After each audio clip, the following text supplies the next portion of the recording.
Hello and welcome to the next episode in our ongoing series of programs on leading in times of global crisis.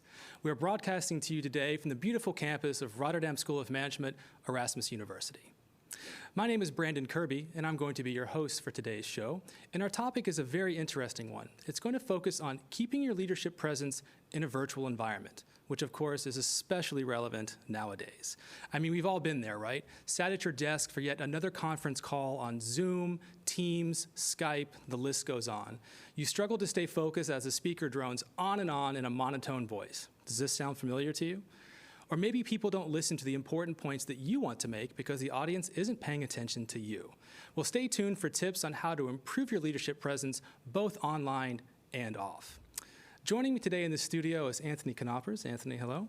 He is a trainer, coach, facilitator, guest speaker, and interestingly, an actor. At RSM, he's a faculty member for both MBA and executive education programs. He teaches the highly popular program Leading with Presence with his colleagues Stefan Giesner and Millie Obdine. And he's currently writing a book with those colleagues, which will be published next year, which is called, not surprisingly, Leading with Presence. He graduated from Brandeis University with a master's in international economics and finance, and from the University of San Diego with a master in fine arts in theater school. So a very interesting combination. In addition to teaching at various universities, including RSM, he's worked in a variety of corporate clients to help them and help their leadership with presence. So his goal in executive education is to bring out the leader in everyone by creating presence and a centered mind and body. So his experience in business school education enables you to be able to do both, to help people with their leadership presence, but also to understand the challenges that we face with presence. Finally, we have two Americans on the call today. He's half Dutch, half American, and currently lives in Amsterdam. All of that being said, Anthony, welcome to the show today. Great to be here. Thank you. As always, I'd like to remind our audience that you too can be part of the conversation by submitting your questions or comments and participating in the various polls we'll have throughout today's show. You'll need to log into the chat room, ask your question. If you like, leave your name, and we'll do our best to address your questions on air. So Anthony, we've got so many things that we want to cover today. Perhaps it's important to set up for the viewers who are watching, what are we going to cover today, and what are the key takeaways that they can expect? Sure, yeah. What I wanted to cover is why I think a presence is now more important than ever now that we're all working online. And I wanted to give some tools, which my colleagues and I call the toolbox, as a method to increase your presence. And then I want to talk about another aspect of presence, which is the voice, which is really important, especially a lot of people don't use their camera in these online meetings, and then the voice becomes one of the main ways you communicate besides the verbal part. Absolutely. And so if we think about some of those takeaways, dealing with the unexpected, we're obviously a lot in a more virtual environment. Yeah. I'm sure you've been on a lot more virtual calls lately, perhaps Absolutely. Even teaching virtually. Can you think of some things that you've seen that kind of stand out, either really well or things that maybe, that aren't so good? Yeah, so I think, and I'll elaborate on that, but I think there's a lot of things happening online that are really different in any face-to-face meeting or presentation. So I've seen cats, dogs, partners, just come into the camera, which is normal because we're working from home. There are also lags. We have to deal with technology. things like someone not realizing that they're on mute. So everyone's going, I can't hear you. And, that whole moment, and then it takes 2 minutes for that person to realize that they're on mute. Those are things we never, encounter in face-to-face communication. So I've been thinking a lot the last few months is how, not only how important I think presence is even more now, but what are ways then to work on your presence for your online meetings and presentations? That's great. And of course, it makes it even more challenging, right, to try to keep that leadership presence in an online environment. So why is presence important in general, either online or off? Why is presence important to have for leadership or for anyone for that matter? So yeah, I make the link to leadership a lot, but I think presence is applicable for anyone who communicates. And why I think it's important is we used to think of our body as just sort of a case to hold our hard drive, our brain, our mind. And through a lot of research, what has been shown is that our body has a conversation with our mind, actually, and we react in many ways first with our body. So if there's shock, our body tenses up, and you see it in our eyes, in our facial expressions. So I watch for clues in people in communication by looking at their body language, because I think we inadvertently give a lot of clues that way, while we might not say them verbally. So that's why I think presence matters just as is. Now, why I think it matters right now in our current setting is, as a leader, I think employees and your team, we need to combine both clarity and determination with compassion and understanding and patience. People are freaking out. People are stressed. There's so much uncertainty about so many people's future. Yeah. And so I think leadership in what they're portraying, it's really important to have a message both of, like I said, compassion and understanding, but also clarity. People need the clarity. Those things, compassion and clarity and determination, are all things where presence really comes in. So that's just in leadership. Now, in any online communication, there are a couple things that are happening that are really different. For one, there's lags, right? So we're dealing with technology, and because of these lags, for instance, there are longer pauses. When you and I, as we are right now, just conversing, if I have a pause, I don't think you'll necessarily freak out. Online, we might go, is their sound not working? What's going on? Et cetera. So there's that. And that has been shown in research to tamper with trust, which wouldn't happen in a face-to-face meeting. Then there's the fact that you see in a Zoom or Teams or any of those device programs that we use now, you see yourself. So, and we tend to look at ourselves. Of course. And we tend to, I don't know, many people go, oh, God, I look great today. Awesome. Maybe once in a while, but it's rarer. Right, yeah. So it would be as if right now I'm holding a ginormous mirror to you, and you have to not only look at me, but you would see yourself, right? Yeah. And so there's this moments of like, oh, I look tired today, or, there's that. So that's unnatural. Then what's another thing is we see 15, say you have a meeting with 15 people, we see 15 faces till about here looking at us. And we feel more observed than ever. And in a conference room at your company, you're seeing people, but it's not like everyone's face is on you. So that does something with our body and with our voice. And then finally, the final two things that you have to remember is we suddenly have to deal with the unexpected. We're at home. And to use an example, last week we had a meeting and your lovely daughter came in. She did. And she grabbed your neck and she's like, the subtext was, Daddy, I want your attention. And it was adorable. But we had to stop the meeting, of course, because, it took our attention. Okay. And it takes a while to rev back up. And what you, of course, need is understanding. But we're dealing with technology that's not always reliable. We're dealing with partners coming in, even when they're off camera. Yeah. I've had so many meetings when someone's, I'm looking at the camera, right, and the partner comes in with food or something, and yeah, of course. And we want to know because it's the part, what's going on off camera. Exactly. Yeah, right, so, these are all things that are happening. And finally, distraction, right? So in a conference room setting or when you're meeting people, you might have your laptop open, but you're usually, looking at some presentation, you're discussing it. Right now, we're at home, and there's all these pop-ups, right? There's WhatsApp, Twitter, Facebook, email notifications, and I don't know if you have those on or off. So we deal with much more distraction, and that has a link also to the President's Toolbox is how can we deal with all these distractions that are happening online? So all these things are new in this online environment.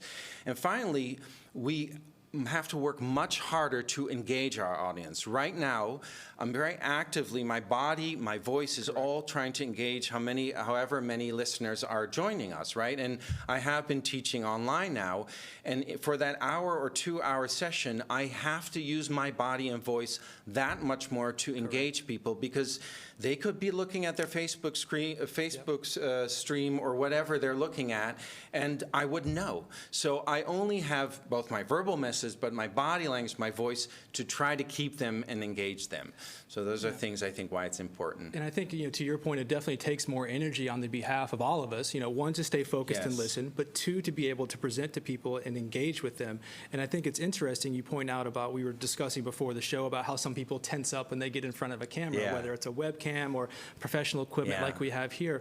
But I think it's also on the other side of that, when people have their cameras turned off, that can also be one of those things where, are you even in the room listening to me? Yeah. Or, you're speaking to someone at length for 2 or 3 minutes, making this really important point, and to your point, the person's connection dropped, and they come back 2 minutes later, and you have to repeat the whole thing again.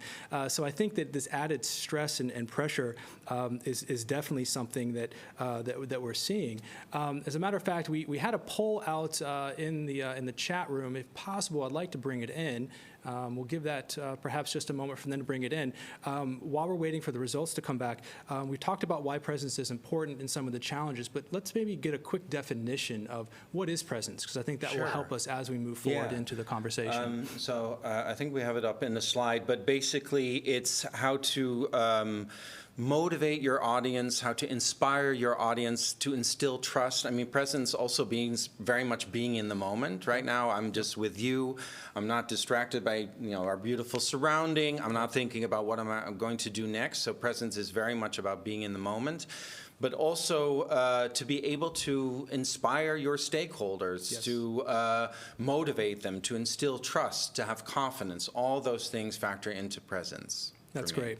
So now we actually do have the results here, and it's and the question actually was more around how much of communication is nonverbal. Yes. And this is, I think, we're going to start shifting our attention into some examples here. And so we have up to 25%, between 25 and 50%, between 50 and 70%, and it looks like, as I can see here, a majority of people are saying that actually more than 75% of communication is nonverbal.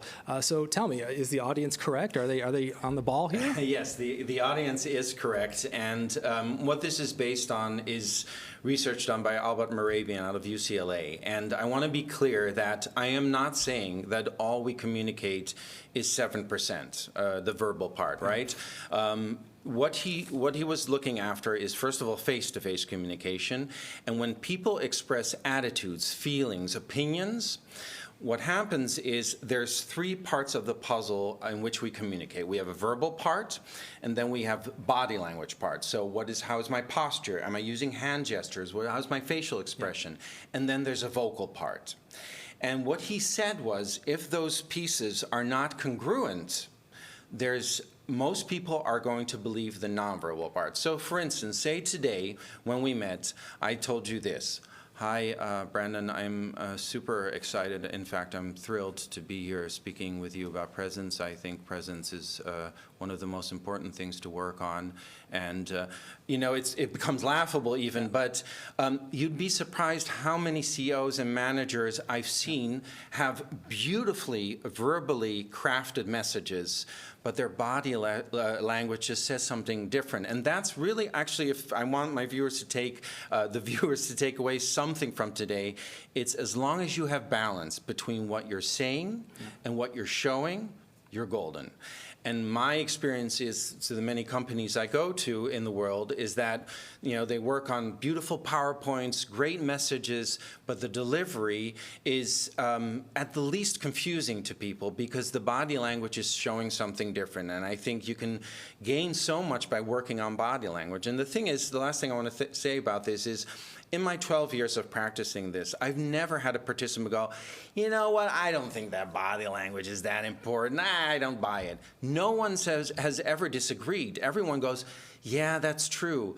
And what I try to create is both awareness of one's body language and then to give the tools how to strengthen your presence and to use your body language to a positive effect rather than a debilitating effect. So do you find that the people you work with tend to spend more time, at least when they come into your sessions, focusing on what they're saying more so than how they're saying it, or the sort of, we tend to focus on the message we're trying to communicate, absolutely. and so we tend to focus more on that. On the screen here, we actually have the importance of nonverbal communication, and we can see that about 93%, according to this study, is actually nonverbal. And when I was preparing for this and I was reviewing your presentation, this slide that we have on screen here made me laugh.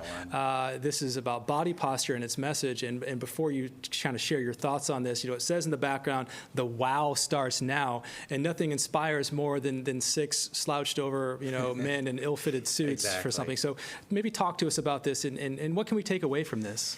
Yeah, so this was a slide that my dear colleague and friend Millie gave me years ago. And why I like it is it shows the discrepancy of what we just talked about, right? So this was the launch for Windows Vista. The board of directors is sitting there. Steve Ballmer, the CEO at the time, is sitting there. And the message, the verbal message would be, the wow starts now. Yes, Windows Vista.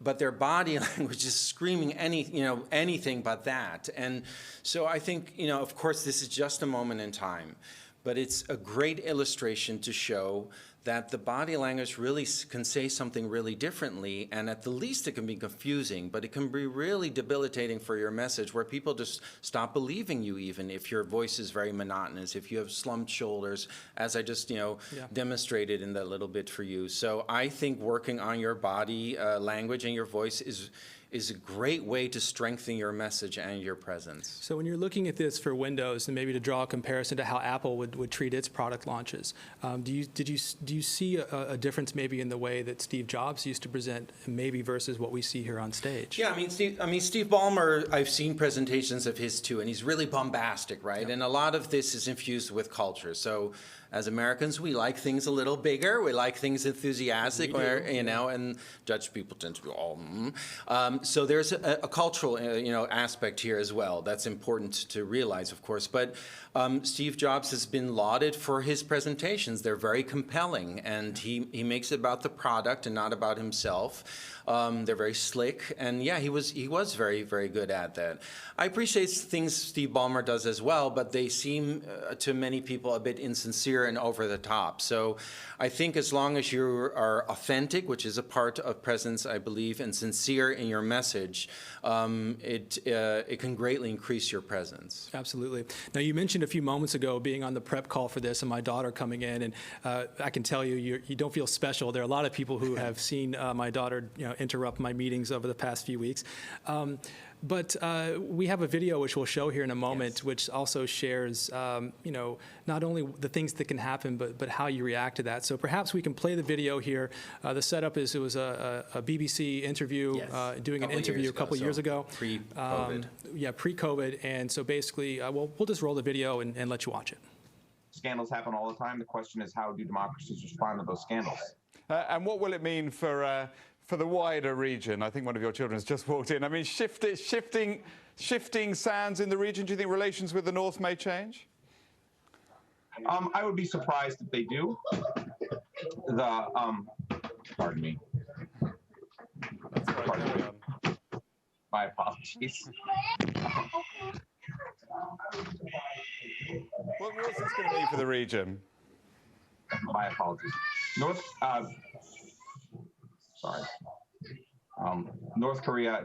South Korea's policy choices on North Korea have been severely limited in the last 6 months to a year.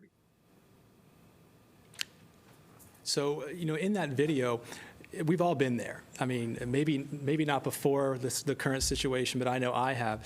So maybe you can give some insight here on what you're seeing about what happened. Of course, it's funny, right? I mean, the kids come in. Exactly. I especially love the second one kind of coming in that little stroller thing. Exactly. The wife or partner desperately trying to get them out, and he's doing this. So maybe talk to us about that a little bit. Yeah, why I wanted to show it is because it's funny, of course, but that what presence gives you is flexibility as well as an ability to improvise. And my main thing with it is I think he had a different choice. He had choices, right? Yes.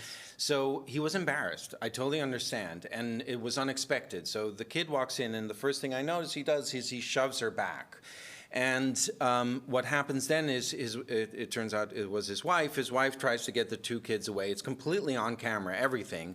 And the main thing why I wanted to show it is you see his tension. So he clenches his jaw, he looks down, you can tell he's holding his breath. And my main issue with that is that the more uncomfortable you are when you're presenting or when you're communicating, the more uncomfortable your audience will be, your stakeholders, et cetera. Correct. So even the guy interviewing from BBC is going, oh, I see your daughter has walked in. He's making light of it. And the daughter's walking in is sweet. If this would happen to me, I would have been like, oh, my daughter's here. I would have made it lighter, not just for me, but for the audience watching. So it's more comfortable to see exactly, that yeah. reaction. And my thing is with presence is it gives you much more choice in the unexpected, definitely as a leader, but in any position you are to deal with the unexpected, which is all we're dealing with right now is the unexpected. Yeah, and it will only continue to be so. And it's, as with anything, you can plan for something, but sometimes life has a different thing in mind for you. So you need to be able to move on the fly, so to speak. Now, we've talked about why presence is important. We've talked about what presence is. We've shared some examples from, the good, the bad, and the ugly. But I'm going to guess that you probably have a method or a way that people can work on their skills. So why don't we talk a little bit about the 4 areas that you feel that people can really work on to not only improve their presentation skills, but to include their leadership presence. So let's talk about those different methods that you have. Great, yeah. So my 2 colleagues, Millie and Stefan, and I, we came up with this method we call the toolbox. And it's why we like it, we see it as a reset button. So in any unexpected situation, for instance, the BBC one, where there's tension or fear or anger or anything like that, what people usually ask me is, how do you do that poker face? I don't want to show my emotions. And rather than putting a lid on your emotion, I propose, how can you manage your emotions better and make them work for you? And what the toolbox does is it really increases your presence, but it's easy to use, and most importantly, I can do it at any time. So I was a little nervous before the webinar, right? So I did the toolbox 2 seconds before we were on air. The clock was running. I did it because I wanted to become relaxed. I wanted to be present. Correct. So I do it all the time, but I didn't tell you to do it. I didn't have to go outside and say, Brandon, I'm sorry, I have to do, my toolbox. So I wanted to make clear that it's applicable anywhere. You can do it right in front of each other, and the other person won't likely know, but they'll see the effect. So that's what the toolbox is. And we have it here on screen for those watching great, at home. good, yeah. So maybe we can talk about grounding and alignment. So the first part starts for a reason with grounding, and I wanted to ask all the viewers right now, don't move, don't do anything, but do look down and see the way you're sitting. And chances are your feet aren't flat on the floor. If I can illustrate, suppose these are my feet. Most of us tend to have our feet, be on our toes when we're sitting. So there's all these ways we sit, which is normally how we do when we're watching TV. But what I propose for the grounding, because otherwise it's really hard, is that you have your feet, first of all, flat on the floor. So that's what that grounding is. And what grounding can give you is it not only increases your presence, but you have much more energy for your meetings online, and it helps me much more to have focus.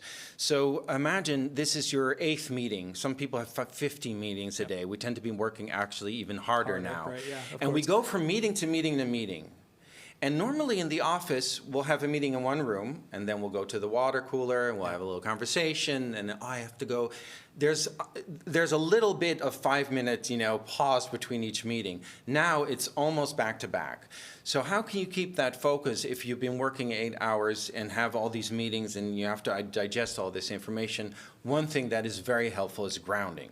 So what I want to share with the viewers is how to do that grounding. And I work very visual, and what helps is, first of all, put your feet flat on the floor and imagine tree roots. You're rooting yourself into the floor.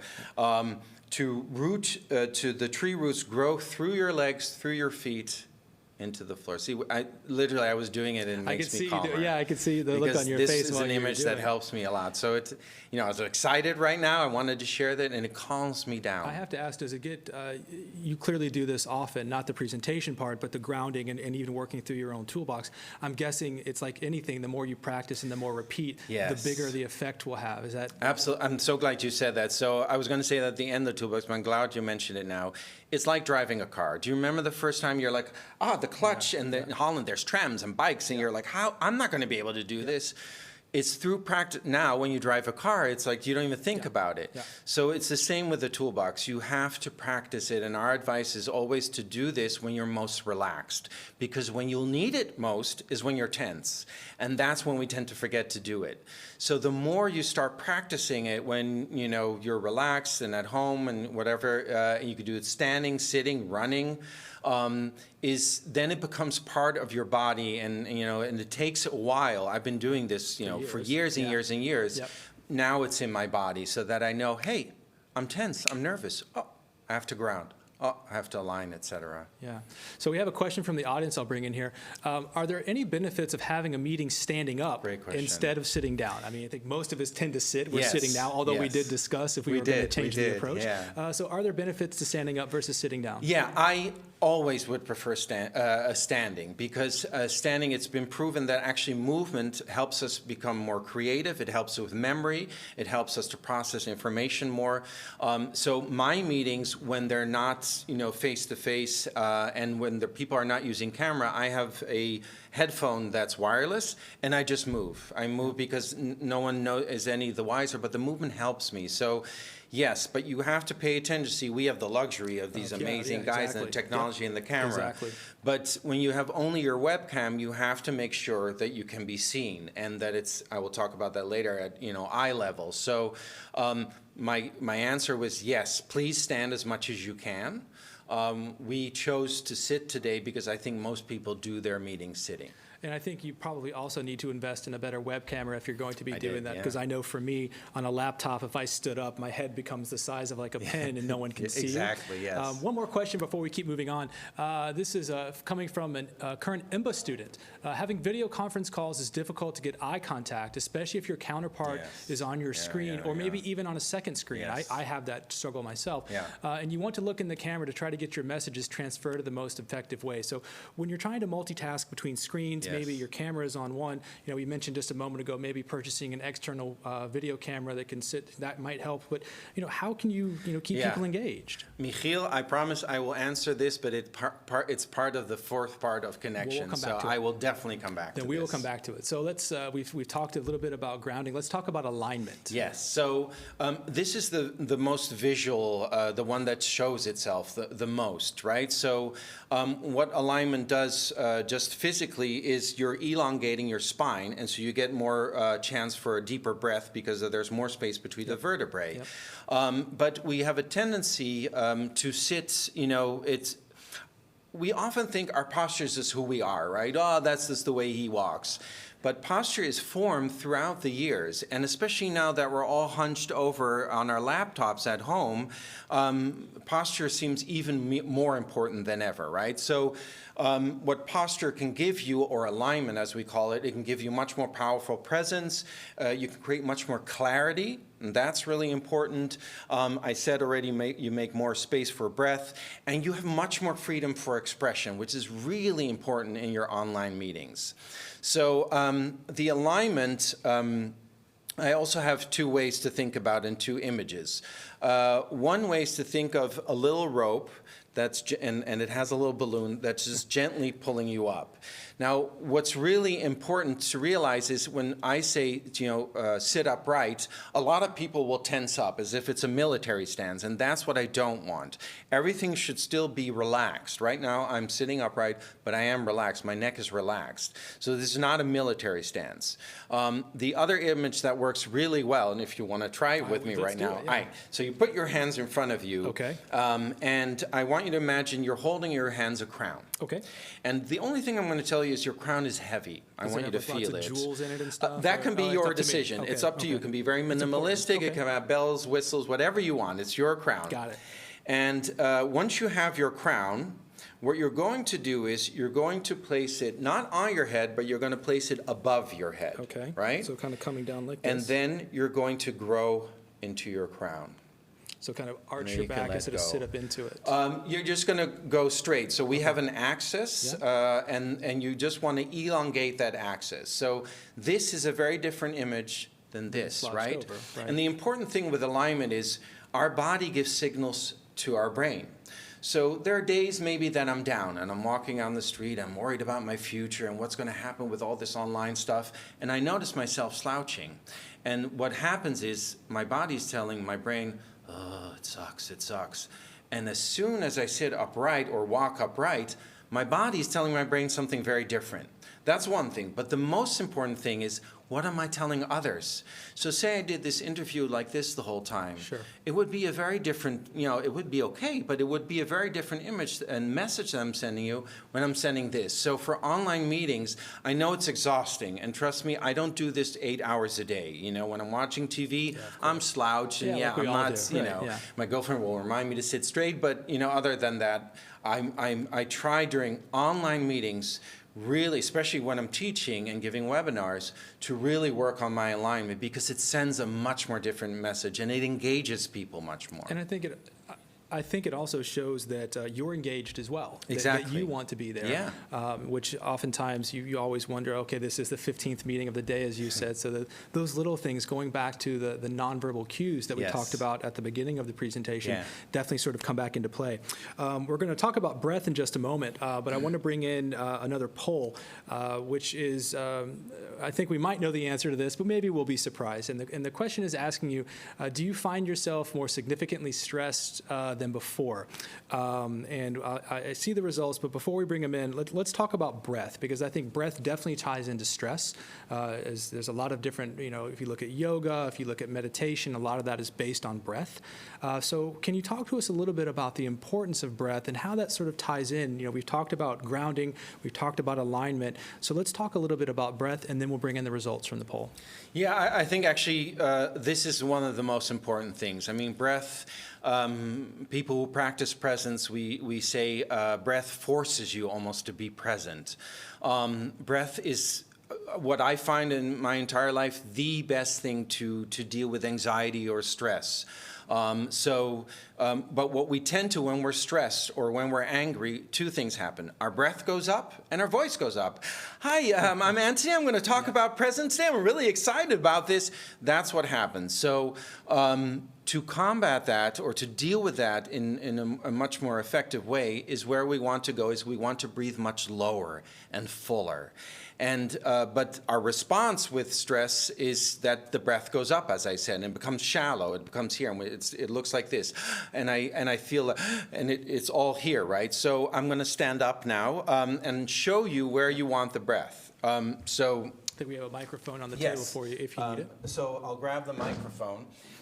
Where we want to breathe from is what's called the diaphragm. And where it starts to find your diaphragm, there's a hard little bone here, and then it becomes soft, right? That's where the diaphragm starts. And the diaphragm looks like a parachute, actually. And we breathe not only in front, but in our sides, in our back. So this is where the diaphragm is. This is where you want to be breathing from.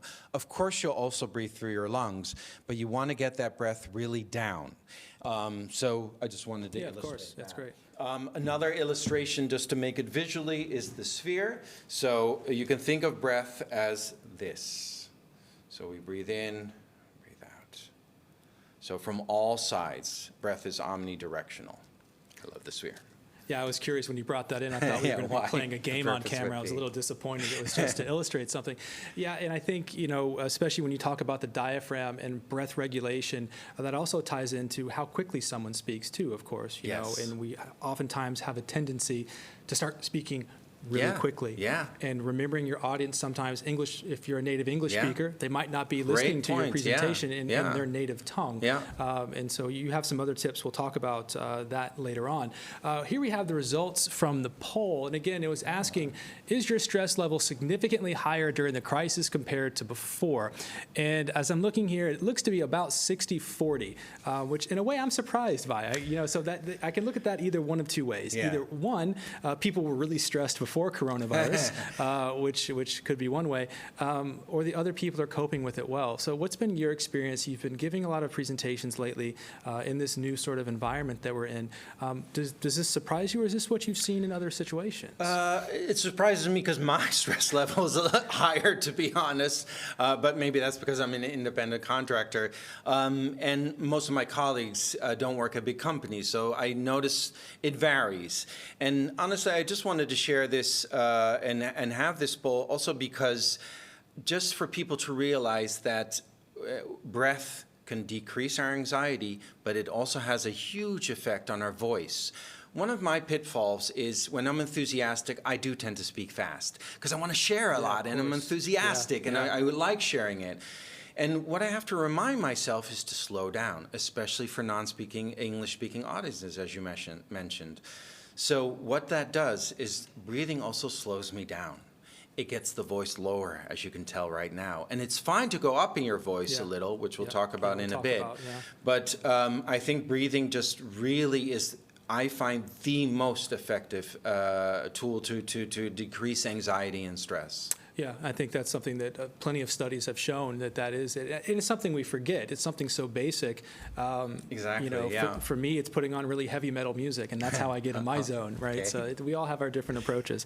Now, we've talked a little bit about what we can do as individuals with ourselves, right? Yes. So grounding, alignment, breathing. But there's the fourth part of the method is really talking about connecting with your audience, which ultimately that's what you're trying to do by these other tips that you're giving, is ways that you can prepare yourself to connect better with those that are in front of you or on the other end of a screen. So let's talk about connecting. What are some ways that people can work to better connect with their audiences that they're speaking to? Yeah. So this is a struggle because normally in any face-to-face training, I have three parts of connecting. And the most important thing is eye contact. It is impossible, until now I find no method on a webcam to have direct eye contact. And there's a reason why in English we say, we see eye to eye. You know, why do we say that? Because it instills trust. Correct. And the minute we look away, and it's fine to look away once in a while, but what I try to say is to really connect with people, we have to have eye contact. Knowing that that's almost impossible in this online setting, I do have some tips I want to share. So first of all is to the angle of your webcam, right? So I found people, either I'm looking up into their nostrils, that's the one that happens a lot, or there's these cameras that go here, so I'm looking down on people, or they're looking up. But also prevalent is people working with two screens. Now, I work with two screens. I love it. But I'm always cognizant to put the webcam on the screen that I'm actually working with. So what I'll see is, and I'll use this camera here, so what people are doing is they're actually looking here and having the entire meeting, but the camera is there. And you can see how you don't feel connected at all. So my advice is, A, to have the camera, the webcam at eye level, first of all. And the second thing is, when you're presenting, this is especially important, when you're communicating, look into the camera a bit more. So we tend to, because we want to look at people, it's normal. By nature, right? Yeah. So we tend to just look down at the camera, but then we're not looking into people's eyes. So what I try to force myself to do is to look into that webcam and to look, because then people feel, oh, they're looking directly at me. And what that does is it instills much more trust, and it helps. And it helps with this connecting, because more than ever we do need to connect with our audience and people, because we can't as much meet physically, of course, and that creates a distance. So I think the connecting is more important than ever. So, I find it myself that I'm doing presentations, and as much as I'd like to think I'm the most interesting person in the world, I can see that I'm losing people on the screen, right? Because again, the downside is you're staring at 15 people, but the good side is you can really read the room. And when you're doing that, that's something we talk about a lot in presentations, is reading the room, adjusting if an approach isn't working. Reading the room is slightly different now in an online scenario. So a common thing that I see is people texting, right? And maybe there's two people on the same call who are texting, and you see one person look down, do something. 5 seconds later, the other person looks down. They both start laughing, and as a presenter that they are probably texting while you're trying to deliver this important message. So what have you seen, or what thoughts do you have about how can you keep also people connected to you? And maybe how can you? I hate to use the word police, but how can you re-engage someone if you know that they've pulled away from a conversation? So as a trainer, I've thought about that. So when I give a webinar, I'll have different exercises, right, to engage. So I'll have a poll, I'll have a question in a chat, all those things. I'll show a video. So I'll have different forms to keep engaging people. But another thing that's really hard is I have to admit, in a room, when I'm giving a training face-to-face here at RSM or at a company, I can see instantly by body language, oh, that person's confused, there's resistance, that person needs a break, they're fully engaged, etc. And giving these webinars, especially when it's more than 20 people, because I can't see all people on the screen, I'm really trying to guess, because people just tend to not use a lot of facial expressions, etc. So my first thing is use facial expressions. When I am listening to a webinar or I have a meeting with colleagues, I fully use my facial expressions to express, doubt, confusion, enthusiasm, whatever, because then I know the person looking at me has more idea of what is going on with me. So that's really something I think you not only can increase presence, but helps communication online.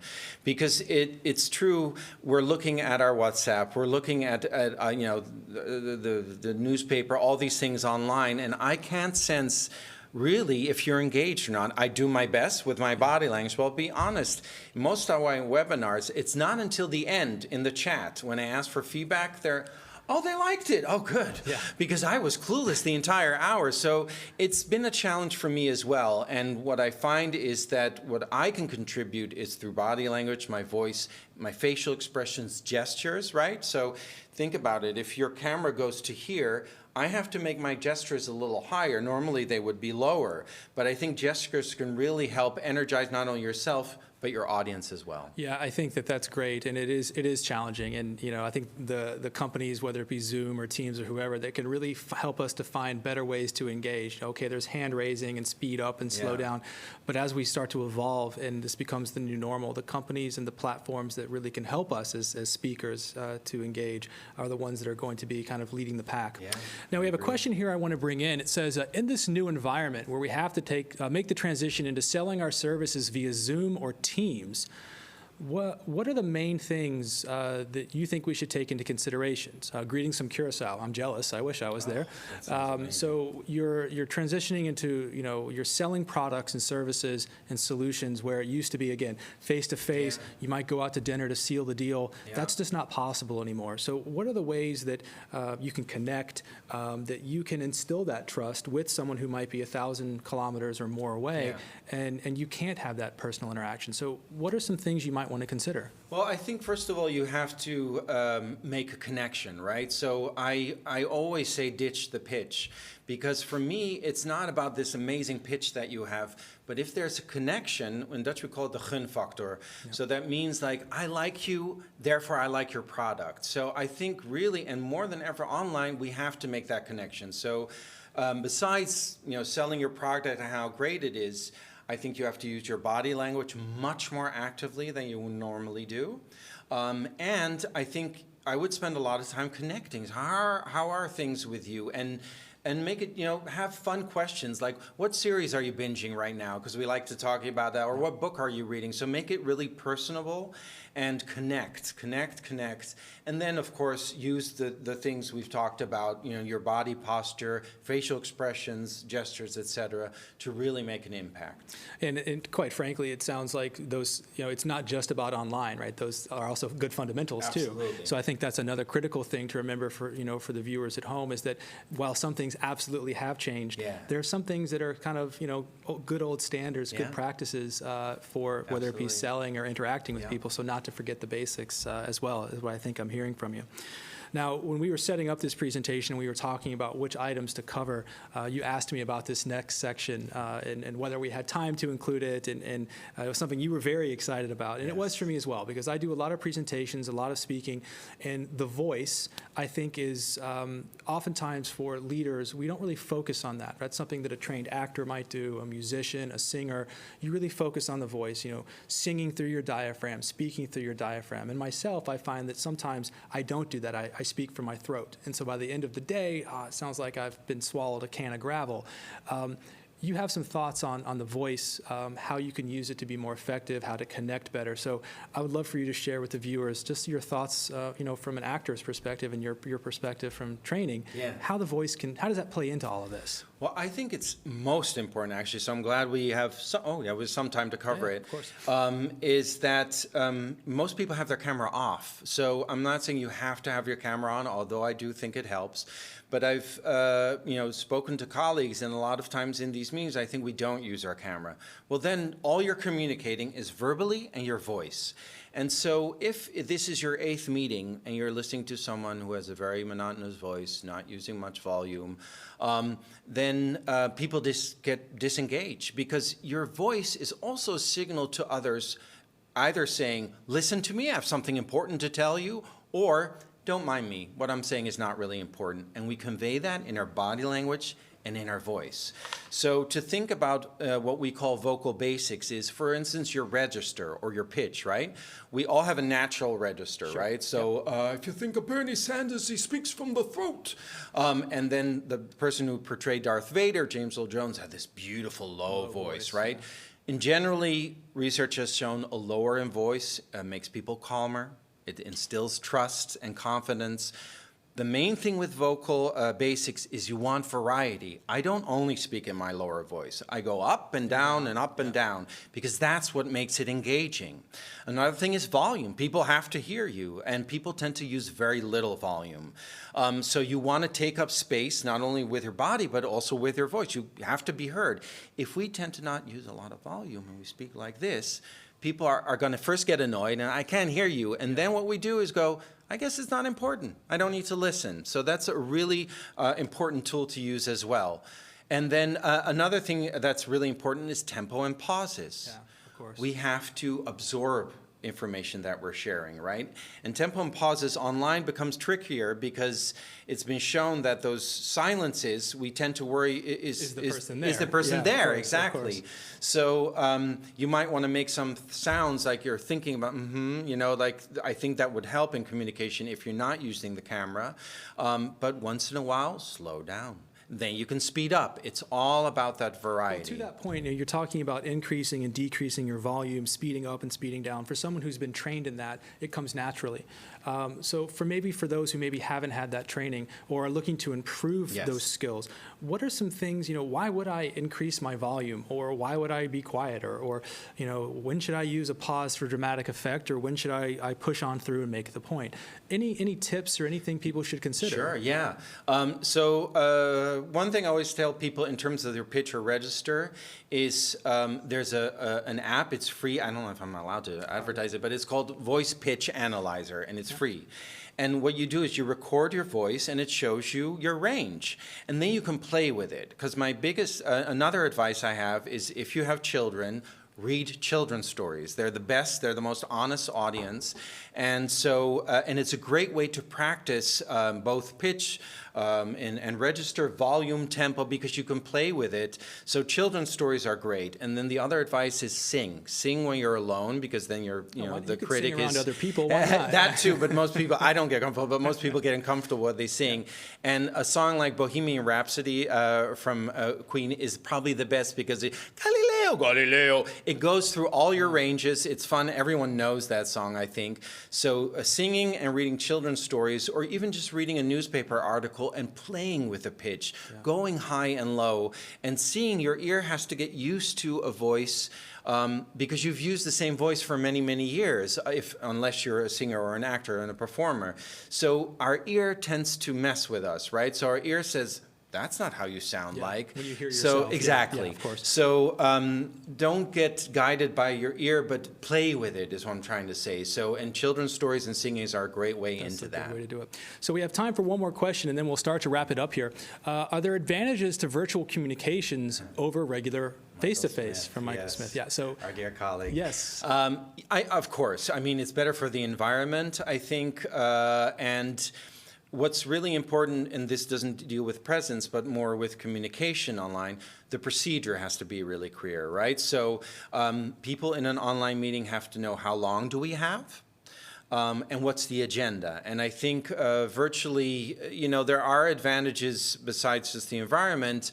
Things can happen actually a little faster, I think, because there tends to be a little less chit-chat, and we dive in, and I do find meetings are a little more efficient that way. I don't like it because I love the face-to-face, and I love just, the sense of energy of others, but I think that is one of the advantages, yeah. Yeah, I mean, and again, coming back to good meeting etiquette, whether it's online or in person, having a good agenda, keeping to the action items, coming away with the next steps, the things that we all hear over and Yes. over again are definitely, I think, much more critical because people can have that tendency to wander, especially if you're in a large meeting and whatever we're talking about isn't relevant to me. Then they just Then tune they out. tune out, Yeah, and then by the time you exactly. need them to come back, Yeah. they're getting a cup of coffee, and then, I'm sorry, exactly. what was that again? Yeah. And sort of we've all sort of been there. So we're kind of wrapping up here. Any final thoughts that you'd like to share with the viewers about? We've talked about what presence is, why it's important. We've talked about the toolkit of alignment and grounding and connecting. We've also talked about the voice, but any parting tips or anything that you'd like to share with the viewers? Yeah, I guess for me it's just having an awareness, and like I said, this is not rocket science.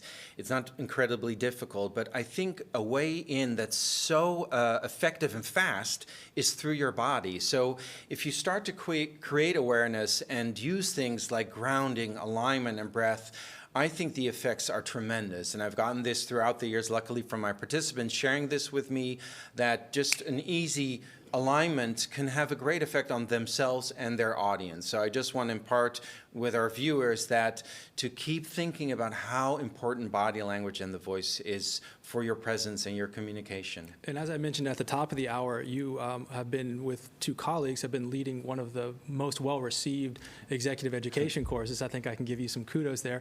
And I believe that you're looking at maybe an online format. Yes. So maybe too early to share, but anything? No, yeah, we've been very busy. So we're going to be offering a version of the presence course, but completely online, but also focused on online presence. So we'll have exercises how to increase your presence online, because I think for the foreseeable future, a lot of us will be working online. So we want to give tips and tools and exercises how to increase your presence and communication online. Well, that's great. That's something for the audience at home to think about, that if you can't do it in person and you want to do it soon, we'll have an option for you. So definitely check out our website. So this is all that we have time for. Anthony, thank you so much You're for so taking welcome. My time. pleasure. The time flew by, hopefully for the audience as well. If we weren't able to get to your question, we apologize. We always do try to follow up, so we'll get with Anthony there to be able to do that. Also, if you'd like to learn more about our programs, please go to rsm.nl/learn-with to register also for other webinars that are Leading in Times of Crisis series with RSM faculty. Also, you can learn more about our programs, both for individuals and for companies. And most importantly, you can also go to donate to Erasmus Medical Center to help us fight the disease and to fund more research. My name is Brandon Kirby. Thank you so much for watching, and have a wonderful day.